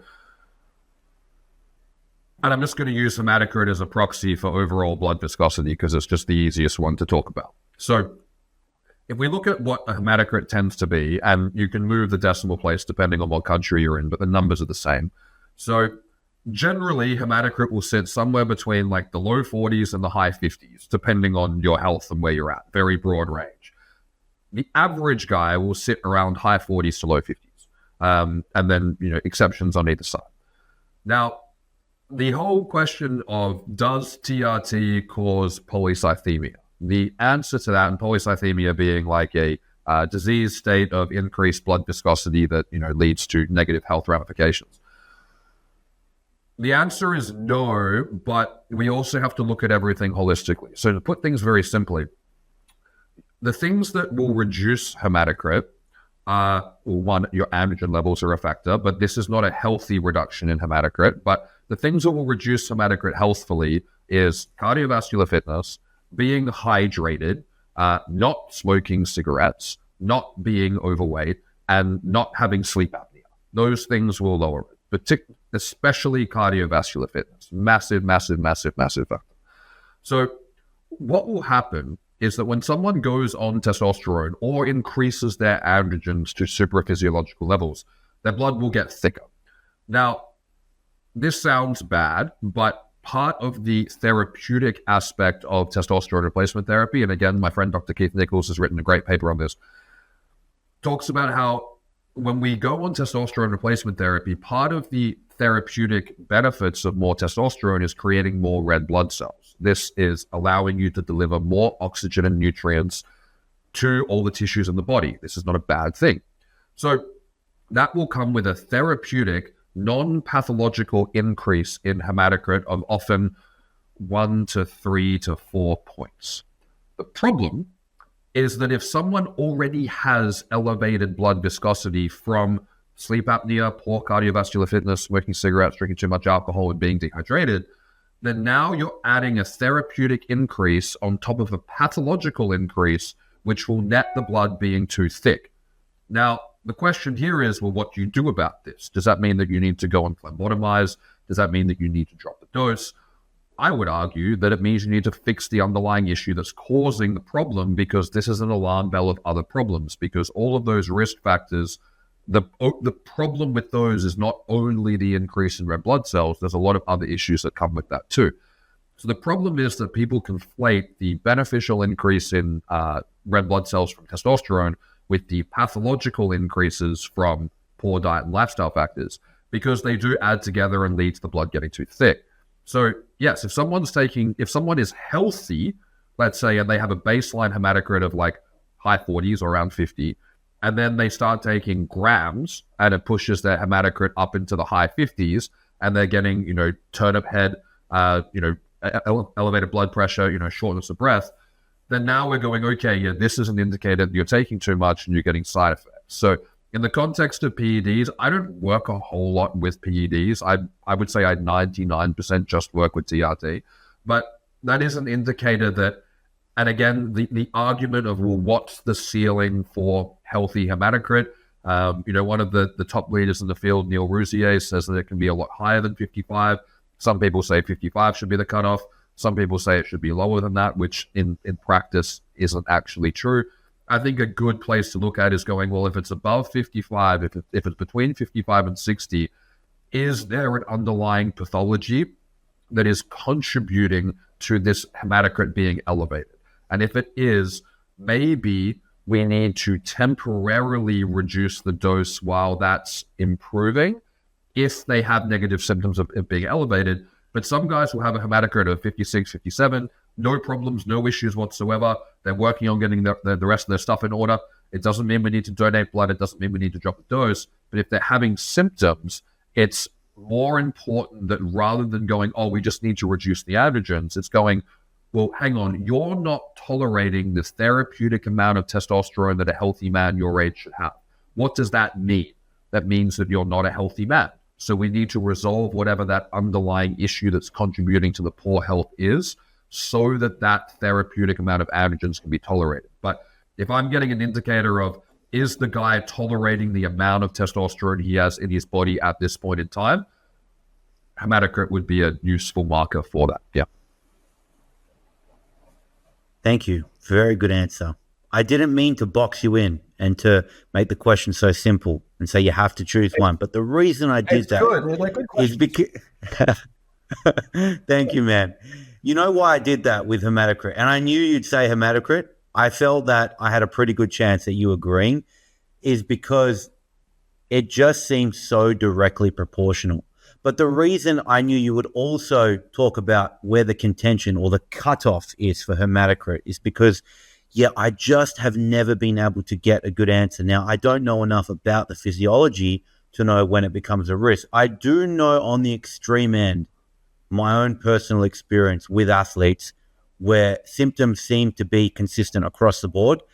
I don't know who says high 50s is reasonable, but look, we're talking about very elite level individuals and they start to get symptoms, and a few of them had cardiovascular events. Now, whether or not people want to believe me or not, just look at some of the other guests I've had and look at the clients I have. Trust me, this happens.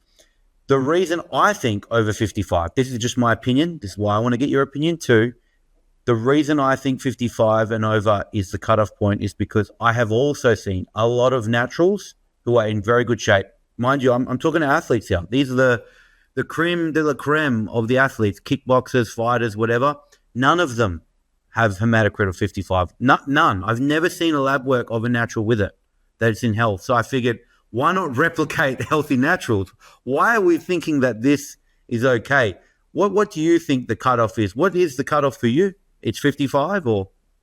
If it's above 55, I'm definitely investigating what's going on. I think optimal, like if we're going to talk what's optimal for like being on TRT, you want to have a 4 in front of it. Absolutely. I think having it below 50 is optimal for sure. I think the bigger thing that I like to look at, and this is where, and online I found it quite interesting that there's this big movement where people are becoming very obsessed with blood work. And blood work is a indicator to say, do we need to perform more follow-up testing in this field? Blood work it's not really a diagnostic of anything. It's more so, do we need to investigate this further? What is a diagnostic is like organ imaging. So I really only run blood work to say, do we need to scan this or do I need to refer you to a specialist?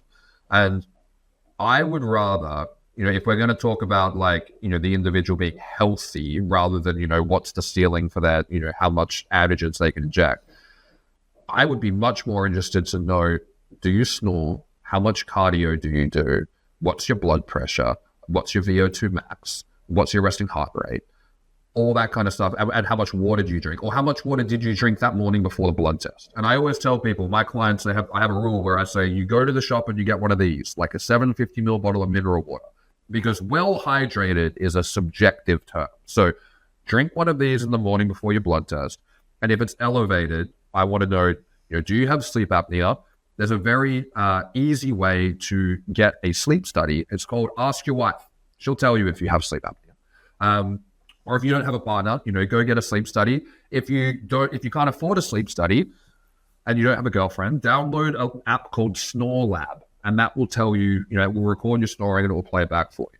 So if you're snoring or you're not drinking enough water or you're not doing any cardio and you want to take the amount of testosterone that a fit, healthy young man has, this is biofeedback that you're putting a Lamborghini engine into a car that needs a service, and it's not tolerated and it's not healthy. But I guess the question is, what's the cutoff and what's the ceiling? I think ideally you want it to be in the low 50s. I'd say 50, if we're gonna draw a line in the sand somewhere, 55 is a good point, but I think you want it closer to 50 than closer to 55 is a good way to look at it. Sure. Just personally, I feel better when my hematocrit is 50 or less. I don't think it's hypochondria either. I really don't. Now, I have rosacea, as you can see. It's genetic, but it gets worse when my hematocrit's higher. It's very noticeable. People are like, are you burned, bro? No. I just have high hematocrit from a higher dose, which I don't take anymore. It was one of the ways in which I could sort of manage rosacea as well. And it makes sense, right? Okay. Actually, sorry, before we move on, I recognize that I understand a little bit more than the general audience, but we didn't quite hammer home what happens when hematocrit does become a true problem. So what's happening here with an analogy, when the blood is thicker going through an artery, this increases the risk of a heart attack and stroke, right? Like, it's when it does go wrong, I want to say this to people. The theory, at least, is when it does go wrong, it goes real wrong. Yeah. So blood viscosity, so viscosity means thickness. A good way to look at it is that we're looking at a spectrum between water and goo. And the thicker your blood is, the more it's like goo. And the thinner the blood is, the more it's like water. The thinner the blood, the easier it is to pump. So thinner blood, but again, there has to be because if it's too thin, then you're not getting enough red blood cells to the tissue. And then that happens with things like anemia. That's not ideal either. So there's definitely a Goldilocks zone. But yeah, we're looking at thickness of the blood. So thicker blood is harder to pump. Harder to pump blood puts more pressure on the heart to circulate nutrients and blood around the body. And this means that stressful events, which, exercise and training are acute stresses, which are good things for the body, are more difficult for the body to overcome when the blood's thicker. So blood pressure goes up when the blood's thicker because the heart has to work harder to pump the goo around. Makes perfect sense. Mechanically, physically, I feel like you don't need to be a scientist to understand that. So it is puzzling to me why people think high hematocrits are acceptable. But by all means, if anyone has a good explanation why they think so, I'd love to hear it. It's just everyone that I talk to can rationalize why being too high could be a bad thing. So I think we'll leave it at there for hematocrit. No issues having one 50 to 55 anyway, guys, or near 50, because I know tons of very high performing males and athletes that do not have hematocrits near 60, unless they're cyclists. Okay, next question.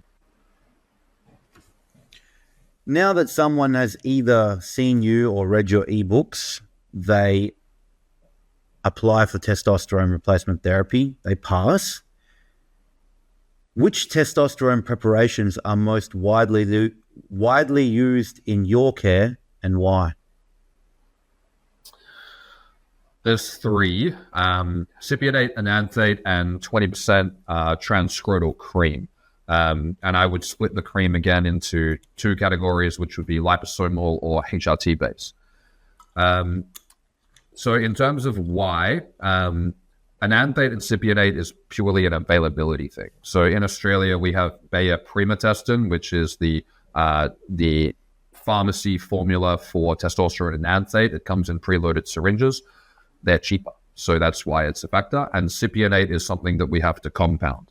I prefer to use personally, as well as with clients, compounded Cypionate because it comes in a vial. Those preloaded syringes are a pain in the ass, and Bayer Primatestin is particularly thick. So it's one of the most viscous testosterone preparations I've ever used. The thicker the oil, the wider the needle you need. The wider the needle, the more it hurts. So it's just nicer to have thinner oil that draws quicker.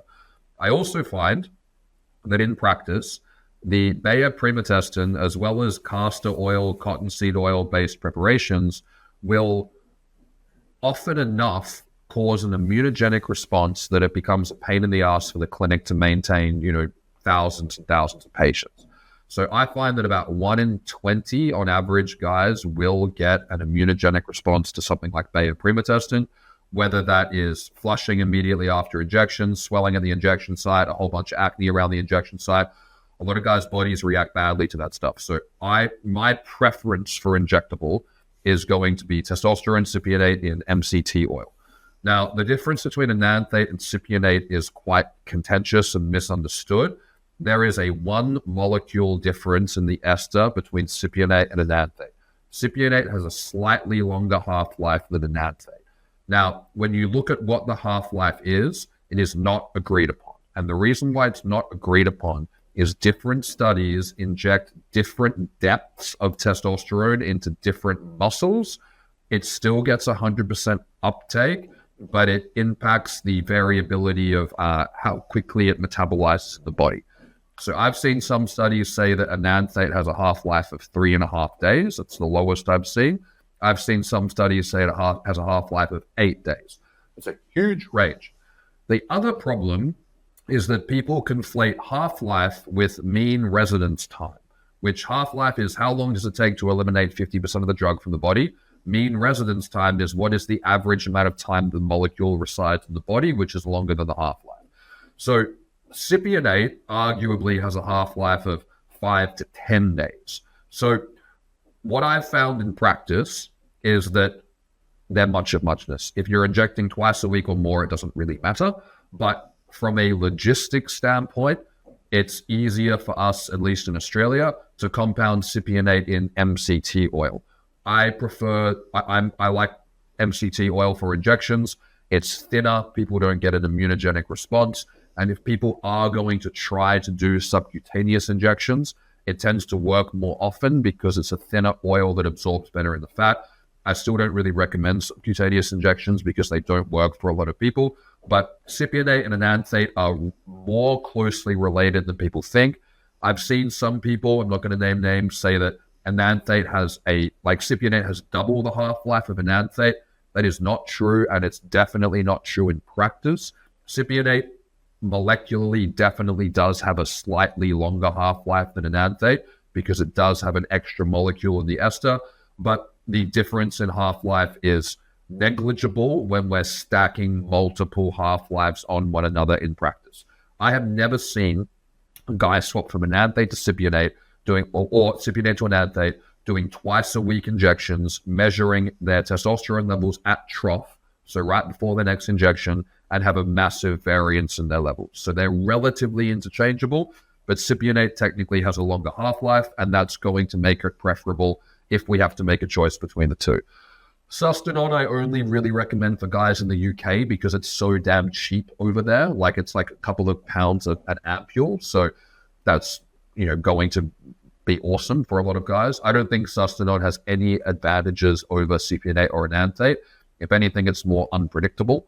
And the fact that it's got about a third off the top of my head is phenylpropionate and propionate compared to the longer acting esters. It means that it necessitates in practice, if you're using TRT doses at least, to maintain optimal testosterone levels, you need to inject it at least 3 times a week or every other day. Plus, it comes in an ampule, so you have to transfer it into a vial. Pain in the ass. So I don't really use it unless it's orders of magnitude cheaper, like it is in the UK, and then guys tend to prefer that. But Cypionate and MCT is going to be my preference for injections. When it comes to transscrotal cream, I prefer the HRT base. Again, Keith Nichols put me onto this a while ago. It is objectively the most bioavailable cream out of the liposomal or lipoderm, Versa base, Atrivus, or HRT base. There's 4 bases. HRT is also the most natural base, so it has the least amount of chemical additives to it, and it produces drastically higher levels than all the others do. Liposomal is actually a lower performer than the other 2 on paper, but in practice it works well because it still absorbs very well, but it doesn't leave a residue or a smell. It absorbs very quickly, and it's very available in Europe and Australia as well. So when guys don't respond to one of the bases, when they don't absorb, we swap to the other one. Generally, guys need a bit more of the liposomal cream to get the same result as the HRT cream, but a lot of guys will use the liposomal cream and do just great on that. So HRT is always going to be the preference, and I would say that 70, maybe 80% of my guys do injections, and the rest are using a 20% transscrotal cream. I don't do anything with any of the other forms. With the creams, is there a reason that 20% use them? Is it just compliance, meaning they don't want to inject, or are there some other reasons? So we can't make it stronger than 20% or it falls out of the suspension. So if it's stronger than 20%, it becomes like gritty, like sand. And we want to make it as concentrated as possible so that you have to apply the least amount of cream. So the cream is applied to the scrotum, and you never apply gel to the scrotum, it will burn. So it's applied to the scrotum because the skin on the scrotum is the thinnest, so it absorbs the best, so you need the least amount to absorb. And typically the amount of cream that we're using per application is within the ballpark of about the amount of toothpaste you put on the toothbrush. So you can basically put it on the entire region of the top of the scrotum to basically the entire area between the scrotum and the butthole, affectionately referred to in Australia as the gooch. I don't know if that's an international term, but that entire region is very good at absorbing this cream, and that's generally applied twice a day. Now, the reason why guys prefer the cream, who do prefer the cream, is that if they can achieve the same serum levels and subjective outcomes without stabbing themselves, some guys prefer that, and I think that's very reasonable. I find that when it comes to injecting testosterone, you get used to it and then you get sick of it. So for some guys who've been on it for 5 years, 10 years, I'm coming up to 8 years, I swapped to cream purely out of availability in Europe. It was just easier to get it here, compounded from the pharmacy. And I found the results to be literally exactly the same. I don't have a preference between the two, but it's been nice not to have to stab myself, but it's totally fine either way. The difference with the cream is that cream converts more to DHT than the injections do. And the reason why this is advantageous for certain populations of men on TRT is if they have an underlying condition which is reducing their body's ability to convert testosterone to DHT. These are insulin resistance and issues with elevated prolactin, which typically comes with chronic pain. So elevated prolactin, elevated cortisol, and insulin resistance will all down-regulate 5-alpha reductase, as well as naturally elevated levels of progesterone, because that will also act as a 5-alpha reductase inhibitor. So if a guy is in a situation where his natural 5-alpha reductase expression is suppressed, a lot of the time when he goes on TRT, it will lead to estrogenic side effects. And this is because he has less of the antagonistic molecule against not just estrogen receptor activity, but also aromatase expression. So if we can use the cream and drive up DHT conversion, he will often get better subjective responses. So sicker men do better on cream until they can get healthier, and then a lot of them just prefer to stay on cream. A lot of guys get a better libido, better sexual response from cream as well. And yeah, that tends to be the application for it. But it also can just be a preference. Thanks. Good answer, man. Thank you. I did not know much about creams. It just isn't something in my circle that people use because most of them are ex-bodybuilders coming to TRT, and injections just, it's common practice. Speaking of injection frequency now, I'm going to say something might rustle some feathers. I have never seen a large portion or a large group that say, I feel better when I inject once a week Cypionate or Enanthate. Definitely haven't seen anyone say I feel better on once every 2 weeks, but I've seen everyone at least say this, and I'm in this camp. I think I feel the same on once a week. I definitely don't feel worse on twice a week, maybe feel a little bit better on twice a week.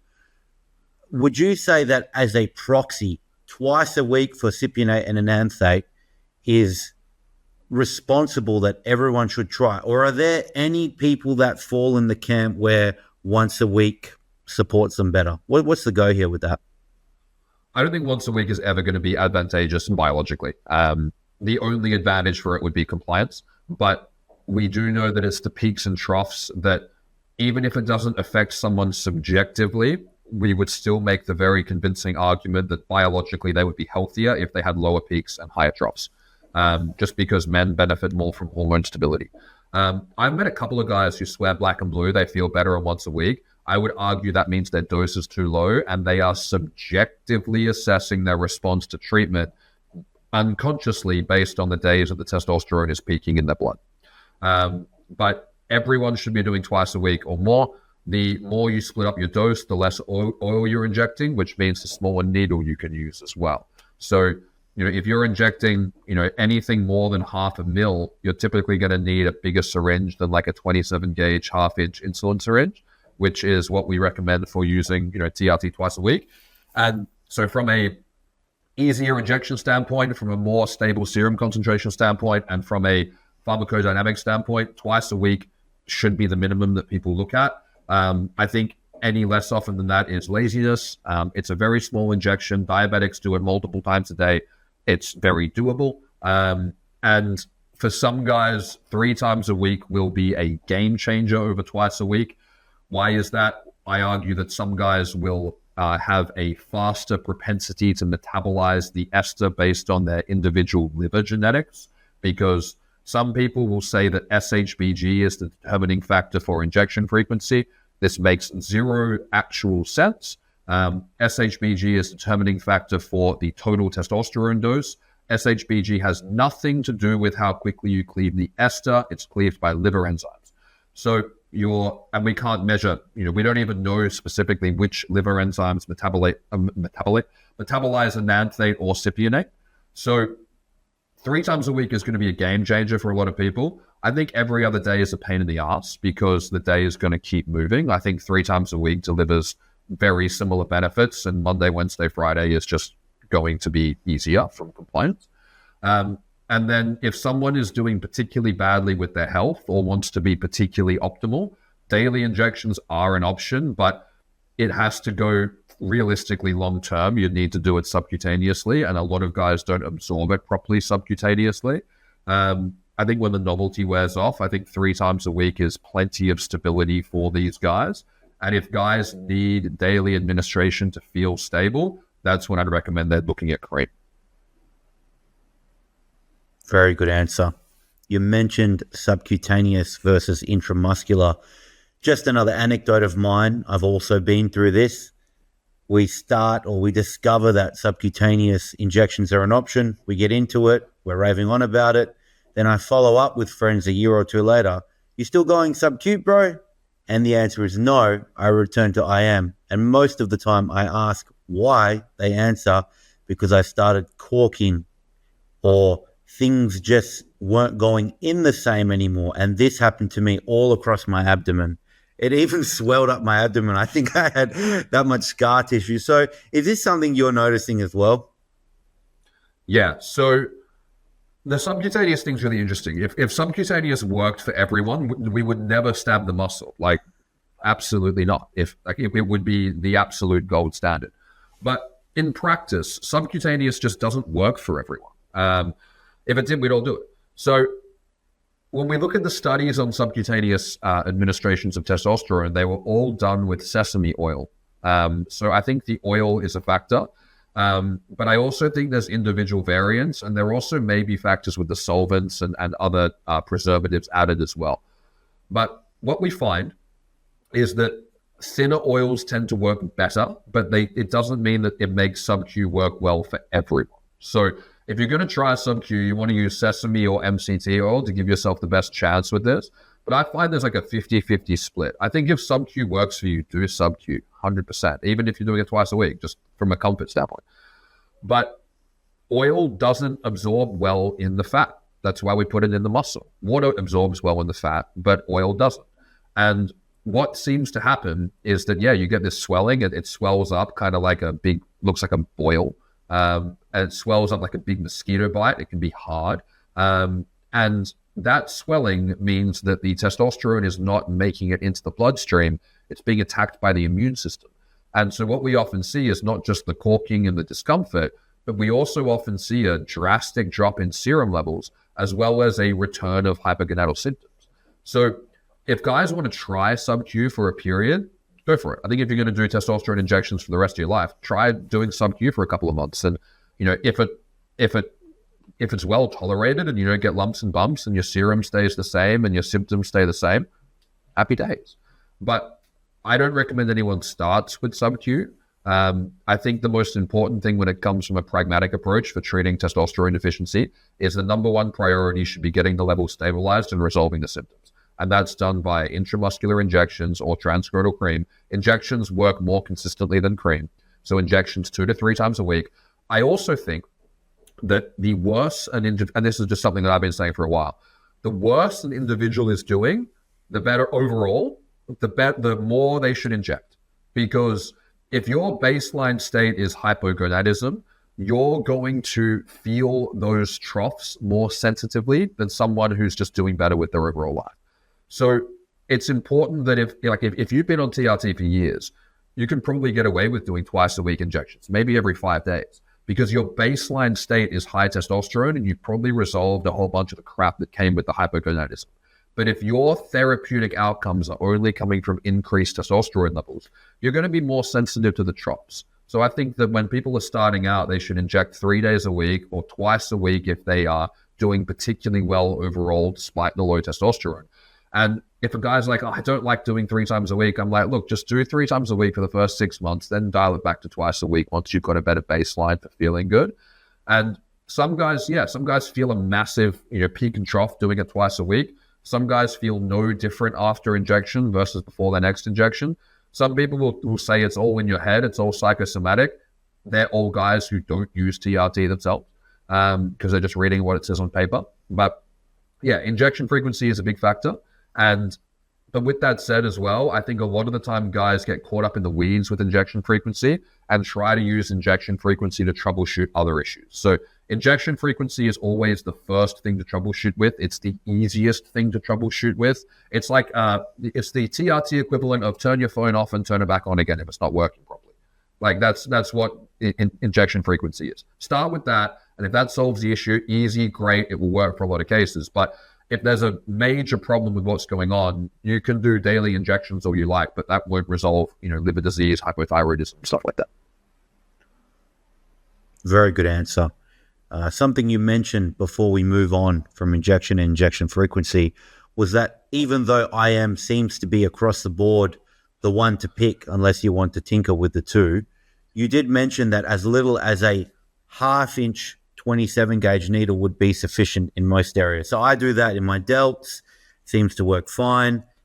Is there any concerns with needle sizes for shallow IM? I think they call that shallow IM, right? Yeah, so 27 gauge half inch is the tried and true in my experience. If you're using MCT oil and you're injecting like a smaller volume, you could probably get away with a 29 gauge, but still half inch. The smaller needles than that, the 8 mil, you can't get it deep enough. Even if you're super lean, I guess if you're like 6% body fat and you've got like big ass delts, then you're sticking it all the way in, then yeah, you could. But the average guy, you need the half inch and you need to stick it all the way into the delt. For ventral glute, you'd have to be really lean with really good glute development to be able to do a shallow IM injection with a half inch insulin syringe. Otherwise, and this is what happens a lot, I see this all the time, guys will use the 1/2-inch needles and they'll swap from delts to ventroglute, and they'll be in okay shape, but not super lean. And then they'll go, oh, my serum levels dropped by 50%. It must mean that my pharmaceutical testosterone is bunk. People are always very quick to assume that they're not at fault. And what's happening is, although the needle is hitting the muscle when they stick it in, it's not going deep enough, so it's seeping out into the subcutaneous layer of fat, and that's resulting in lower serum levels and lower absorption. So 1/2-inch into the delt works great for everyone. If you're particularly obese, then you might need a 16 mil 27 gauge needle on like a separate syringe, but then you're going to start losing oil in the dead space, which for a TRT administration frequency and a TRT prescription, that can add up a lot over time. So yeah, if a bigger needle is needed, the next one up would be a 16 mil as opposed to a 12.7 mil needle, and that can be a 26 to a 27 gauge needle attached to a 1 mil syringe barrel. Great answer. Let's talk about another dead space, if you will. Something dear to my heart, happens to me often, but I'm less anxious about it these days. I inject in my delt and I get a little leak. Now, it looks like a lot, but is it a lot? No, not really. It looks like a lot, but I mean, if you really fuck it up and you get really unlucky, then yeah, you could get a decent amount seep out. But realistically, you're probably looking at the equivalent of like the amount of petrol that can drip out of the nozzle. When you take it out of the car before you hang up the Bowser, it's a very, very small amount, so it shouldn't be impacting your overall. Over time, when you're stacking multiple half-lives, even if 5% leaks out every couple of times, it's not going to make that much of a difference. So no, shouldn't be a problem. Great answer. Okay. Now, to summarize today before the last question, we have gone through what testosterone is, what happens when you don't have sufficient levels of testosterone, what could be considered optimal testosterone, also what are some of the common side effects of when testosterone is too high, and what is too high for one person, maybe even too low for another. And we've also discussed the importance of, although we can, like you said, create some ballparks of what to do, it just does make sense to hire a coach here. And very rarely do I say this in life, because I'm always of the belief that I can figure things out myself. But if I've hired a coach and I've been reading for years, well, it makes sense that most people just have to. And like you also pointed out, if you figure this stuff out, you end up earning more money anyway. I think no one is arguing that optimal testosterone levels are good for being good at your business. So with the last question then, I still hate doing this. Honestly, I don't even know why I hate it. It's not a budget thing. I'm not afraid of needles. I hate getting my blood work done. Now, I particularly do not like IV needles. It's not a pleasant feeling. But I check my blood work now once a year. So there's two questions in the one. First question is, I understand that in the beginning, you probably need to check your blood work more often to get to your desired dose. That's something that I think you guys should work with your coach, whether it's Dave, someone else. But let's presume that this person is now optimized. Am I irresponsible getting my blood work done once a year now that I've been on testosterone for 10 years? Unless I'm symptomatic. Is that irresponsible of me? No, I think that's realistic. For most people in places like the US and Australia, you'll be required to get it every 6 months to maintain the prescription, which I would argue that's a blessing in disguise. But, with me living over here in Europe, I do mine once a year as well. And the reason why I do it once a year is that every year that I've done it, it comes back the same. Like, literally comes back the same. All the markers come back within like a 5% variance, and everything is exactly where I want it to be. Now, if I was fucking around with stuff, if I was, I don't use anabolics, but if I was doing cycles, or if I was, having problems with stuff, or if I had a history of problems that I hadn't resolved, then yeah, I'd be doing it more often. But I think that when you've been dialed in and you're healthy and everything's good, I think an annual checkup makes sense, because hormone replacement therapy is just replacing your hormones. Once you get it right and your health stays relatively constant, things should be staying the same. And the majority of my clients who've been dialed in for a while, when they have to do their 6 monthly blood work, it's like a 2-minute call. It's like, hey, everything's perfect like it was last time. Feel great? Yep, cool. Okay, sweet. See ya. Like, that's all that's needed over time. It's just I call it like a supervised set and forget. Now, 6 monthly would be ideal, but 12 monthly is absolutely fine when you've got a history of things being good for a while. Because when it comes to HRT, you want it to be out of sight, out of mind as much as possible so that you can go and live your life. I see some guys get a bit neurotic and caught up, and they manifest and express their anxiety in their blood work. And, I think getting blood work done every 3 or 4 months, if your protocol is exactly the same on an ongoing basis, is overkill. Now, it may be required to maintain a prescription, and that's okay. Like, that's ideal. We can look at it. But I think every 12 months is fine, assuming that everything's locked and dialed in. And the way that I generally do it is that we do a blood test. If someone starts TRT, we look at a blood test after 3 or 4 months, ideally 3, 8 weeks if they're a particularly problematic case. And then from that point, we're looking at bloods every 3 to 4 months if we're making tweaks. And then we're looking at the goal of moving it out to every 6 months for the first 2 or 3 years. And then after that point, if they want to get blood work done annually, if everything's perfect, they're not making any changes, if they're happy with it, then that's fantastic. But the goal before getting your blood work done every year should be getting your blood work done every 6 months and having perfect results every time. And that's perfect results across the board. Everything that you want to be high is high. Everything that you want to be low is low. Everything that you want in the middle is in the middle. And you feel good. Cool. Then you can move it to annually. Yeah. Man, fantastic answer.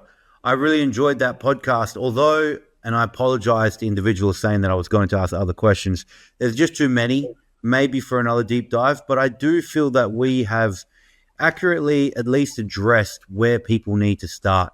And I will admit, I had my own biases prior to meeting you. I thought everyone could work it out on their own. But honestly, it's not that complicated. It's not that expensive. But don't waste time. Just get onto someone like Dave.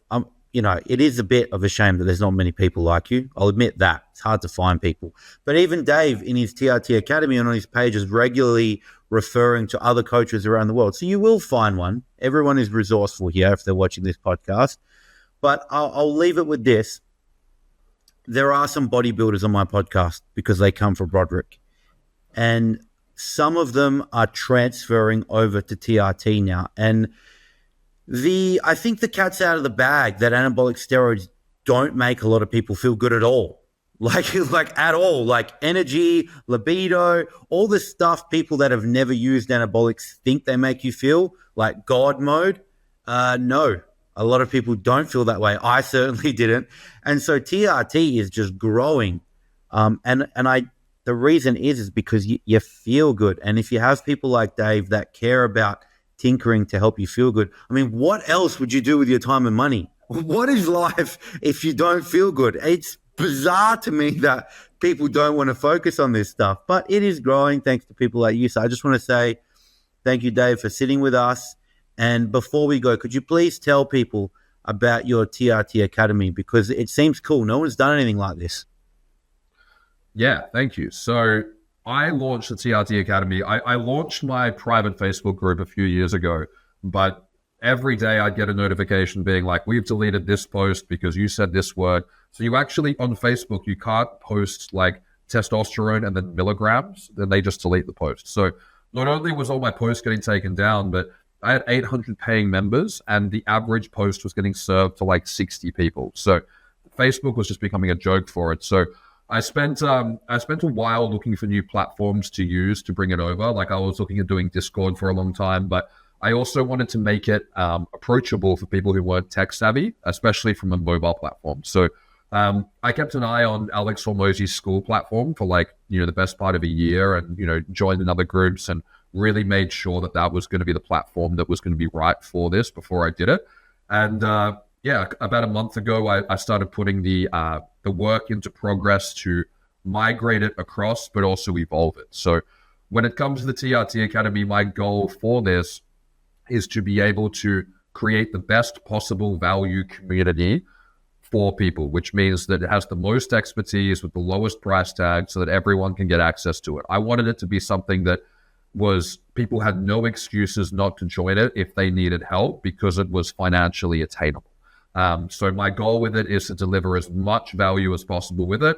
And the way that we're doing that is I've got a whole catalog of all my old written posts from years on everything from mindset to protocols to dosing, etc. And then there's also a very heavily moderated community. So myself, my friend Tom, who's one of the health coaches at Marek Health, he's phenomenal, as well as my friend Ali Gilbert, moderating every comment being posted. So there's really good discussions in there. It's very indexable and searchable, like it searches keywords really well. And then we're also doing 2 to 3 live Q&As in there every week. And the best thing with the Q&As is people can submit their questions in advance, and then I run through all of them, then upload the video. So you don't have to be on the call. So, basically every day that you log in, there will be an option to post a question that will get answered in video within 48 to 72 hours. And it's $19 a month. And then over the next few months, Tom and I are going to be developing unique course material, which will be plugged into the group so people can get free or discounted access to the courses that we're developing. And the ultimate goal with it was to create exactly the resource that your listeners need, which is when people need something that maybe they don't need to do an hour consult with someone like me, or maybe they don't need to, maybe they're dialed in, but they just have a few questions here and there that they want to get proper expertise on. That's the place for it. And then it's also got a reference list of all the best providers, prescribers in the world who I've either trained myself or I've vetted, who are colleagues of mine. So yeah, it's basically the ultimate interactive educational resource, and it's affordable. It's $19 a month.